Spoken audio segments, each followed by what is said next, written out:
So on September 19th, 2024, last year, I posted a short video on the Arizona Sex Offender Management Board that was coming into fruition.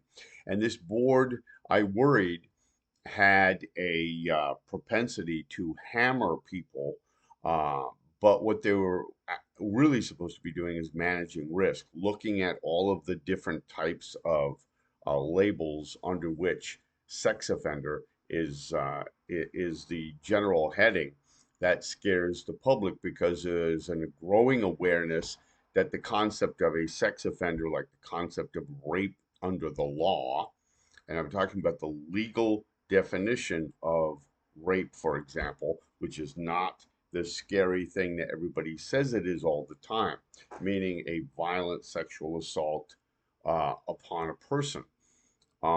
And I'm not saying that any of these issues or any of these definitions are okay. That's not what I'm saying at all. I'm saying that the politicians in particular love to, and the police love to stoke as much as they possibly can out of these definitions because then it looks like they're cleaning the streets up and that all these scary people are doing something. For example, as I've said many times, you can be 17 and have a 16-year-old girlfriend. You can turn 18 and the police try to get you under child pornography, which is absolutely ludicrous. But because you're now 18, you're an adult, they can now charge you as an adult. It's that sort of nonsense that goes on.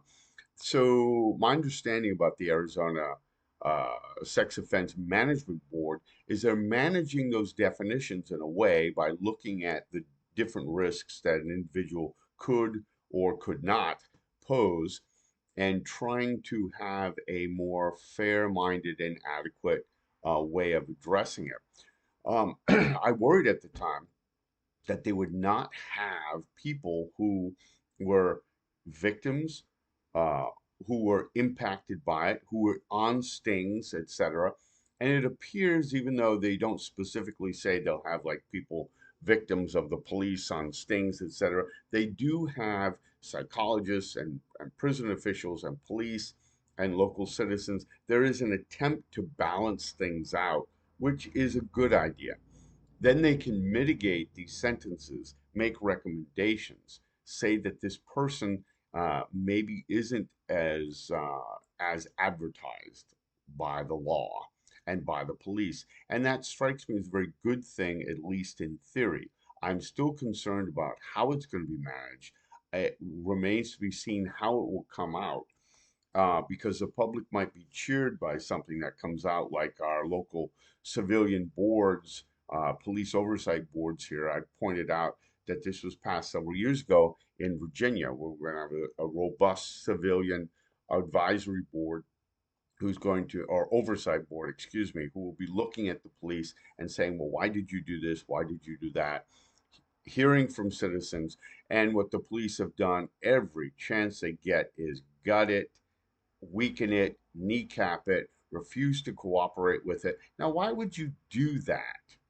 Okay. If you had the bylaws and you had a memorandum of agreement with the chief of police and with the rank and file, and each side assured the other that they would, that there would be boundaries and that they would not be telling the police what to do per se or interfering with investigations, but at the same time say, uh, this is what's charged and we want answers. This is what the public is saying you're doing and we want answers, or we want to see the body cam footage.